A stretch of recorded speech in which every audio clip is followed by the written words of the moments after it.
তো জয় বাংলা।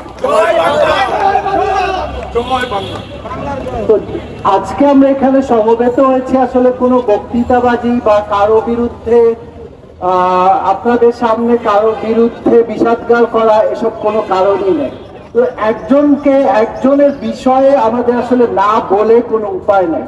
এর আগেও আমরা সাধারণ নাট্যকর্মীর ব্যানারে উনার বিরুদ্ধে সমস্ত থিয়েটার কর্মীরা একজোট হয়েছিলাম এবং তার কাছে আমরা আমাদের লিখিত আবেদন জানিয়েছিলাম যে আপনার একই সাথে শিল্পকলার ডিজি এবং গ্রুপ থিয়েটার ফেডারেশনের যে পদটা আপনি আঁকড়ে ধরে বসে আছেন সেটা সাংঘর্ষিক। এবং তিনি যেটা পরবর্তীতে যেটা হয়েছে, তিনি আমাদেরকে একদম পাত্তাই দেননি, বরঞ্চ পাল্টা নানা রকম তিনি প্রোগ্রাম করেছেন। আমরা যেদিন অনেকটা সেই আওয়ামী লীগ বিএনপির যে প্রোগ্রামগুলা হচ্ছিল আমরা বিগত দিনে দেখেছি, সেই রকম আমরা যদি রাস্তায় ওনার সম্বন্ধে কিছু বলার জন্য দাঁড়িয়েছি, উনি অডিটোরিয়ামে ওনার লোকজন নিয়ে বসে আমাদের বিরুদ্ধে বিষাদগার করেছেন। তো এটা এমন না যে কেউ বলতে পারে যে হঠাৎ আজকে কেন আপনারা বলছেন, এতদিন কেন বলেননি। এরকম কথা আমাদেরকে শুনতে হয়েছে যে হঠাৎ করে নাকি আমরা জেগে উঠেছি বা এতদিন কি করছিলেন। বিষয়টা সেরকম কিছুই নয়। এতদিন আমরা আমাদের কাজই করে যাচ্ছিলাম। আমরা কিন্তু আমাদের যে সামর্থ্য, সেই সামর্থ্য নিয়ে আমরা এর বিরুদ্ধাচারণ করেই যাচ্ছিলাম। কিন্তু আপনাদেরকে বুঝতে হবে, উনার পিছনে ছিল একটা সরকার। উনি যাদের দাবিদারি করছিলেন, উনি যাদের লাঠিয়াল বাহিনী হিসাবে ছিলেন, তাদের বিরুদ্ধে দাঁড়ানোর ক্ষমতা আমাদের মতন নাট্যকর্মীদের নাই। যার ফলে যেটা হচ্ছিল, বারবার আমাদের আন্দোলনটা সবসময় সেই আন্দোলন কিছুদিন পরেই সেটাকে আমাদের শেষ করে দিতে হচ্ছিল বা আমাদের কাছে ফিরে যেতে হচ্ছিল। একটা থিয়েটার কর্মী তার নাটক না করে নিশ্চয়ই সারা দিন ভর রাস্তায় রাস্তায় ঘুরতে পারে না। তাকে তার কাজের মাধ্যমেই তার কর্মপ্রক্রিয়া চালু রাখতে হবে। আমাদেরকে বারবার শুনতে হয়, বিশেষ করে সংস্কৃতি কর্মীদের বারবার শুনতে হয় যে আমরা একটা সরকারের লেজুর বৃত্তি করছি। এটা কিন্তু আপনারা ভালো করে ভেবে দেখেন, প্রত্যেকে এখানে যারা আছেন বুকে হাত দিয়ে ভাবেন বা চিন্তা করেন, এই কথাগুলো আমাদেরকে শুনতে হচ্ছে। এরকম একটা অবস্থানে আমরা আমাদের নিজেদেরকে নিয়ে দাঁড় করিয়েছি। আমাদের কোনো প্রতিবাদের ভাষা ছিল না। আমরা সবকিছুতে হ্যাঁ হ্যাঁ করেছি এবং যার ফলে যেটা ভালো সেটার প্রশংসা এবং যেটা মন্দ সেটারও প্রশংসা আমাদের অগ্রজদের মুখ থেকেই শুনতে হয়েছে আমাদেরকে। আমি মনে করি সংস্কৃতি কর্মীদের এর থেকে বের হয়ে আসা উচিত। এরকম অনেক মুখস্থ কথা আমরা শুনি যে সংস্কৃতি কর্মীরা হচ্ছে সমাজের আয়না, কিন্তু যেটা হয়ে যাচ্ছিল একটা উল্টা ধারা কায়েম হয়ে যাচ্ছিল যে সংস্কৃতি কর্মীরা আসলে যেটা বলা উচিত সেটা বলছে না, যেটা শোনা উচিত সেটা শুনছে না। এই শিল্পকলা একাডেমিতে লিয়াকত আলী লাকি ভাইয়ের একরকম সাম্রাজ্য প্রতিষ্ঠা হয়েছিল। যে দল তার প্রজেক্ট অনুযায়ী কাজ করত তাদের যত রকম সুযোগ সুবিধা তিনি দিয়েছেন। এমনকি ঢাকার বাইরের দলগুলোও তার প্রতি এই হিসাবেই অনুগত ছিল এবং তার যে গ্রুপ থিয়েটার ফেডারেশনের যে ভোট ব্যাংক হিসাবে বলা হতো, এই ভোট ব্যাংকটা উনি তৈরি করেছিলেন শিল্পকলার এই প্রজেক্টগুলো দিয়ে।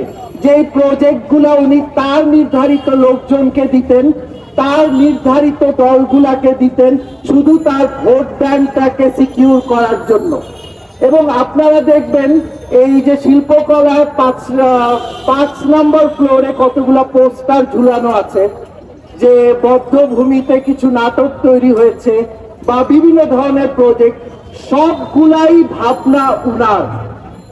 বাংলাদেশের এত শিল্পী এখানে আছেন, এত থিয়েটার কর্মী আছেন, তাদের কারো কোনো ভাবনা নাই। সমস্ত নাটকের, সমস্ত প্রজেক্টের সব ভাবনা তার মাথা থেকেই বেরিয়েছিল। এই এত দিন ধরে একমাত্র উনি ভাবছিলেন, আমাদের আসলে ভাবার কোনো সুযোগই হয়নি।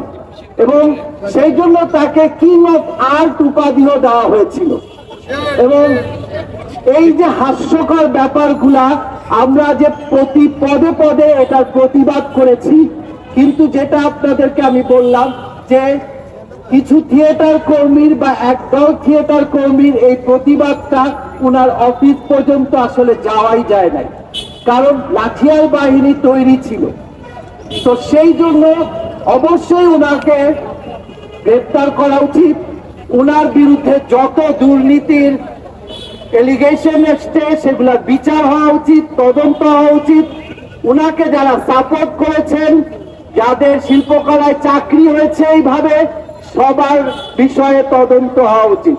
এবং আমি মনে করি গ্রুপ থিয়েটার ফেডারেশন যদি এইভাবে চলে আরো কিছুদিন, এই গ্রুপ থিয়েটার ফেডারেশনের আমাদের আসলে কোনো দরকারই নাই। প্রত্যেকটা দল নিজেই স্বয়ং সম্পূর্ণভাবে কাজ করতে পারে, গ্রুপ থিয়েটার ফেডারেশনের কোনো দরকার নাই।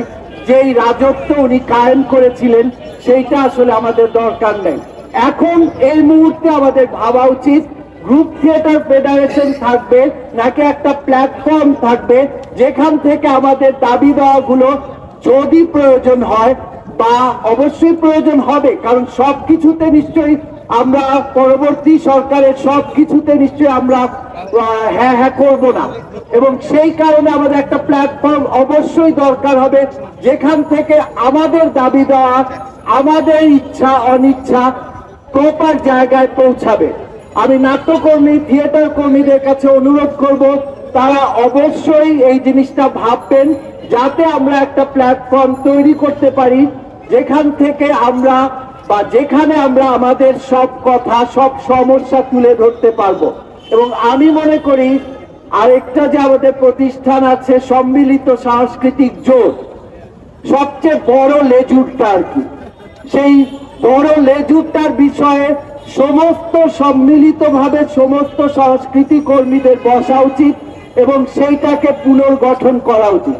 যেহেতু ওই সম্মিলিত সাংস্কৃতিক জোটে শুধুমাত্র থিয়েটার কর্মীরা নেই, সেখানে অন্যান্য সংগঠনও আছে, তাদের উচিত বসা এবং সম্মিলিত সাংস্কৃতিক জোটকে একটা সত্যিকারের সম্মিলিত সাংস্কৃতিক জোট তৈরি করা, যেখান থেকে আমরা সত্যিকারের জনগণের কথা বলতে পারবো, সত্যিকার ভাবে জনগণের পাশে দাঁড়াতে পারবো, সত্যিকার ভাবে সংস্কৃতির চর্চা করতে পারবো।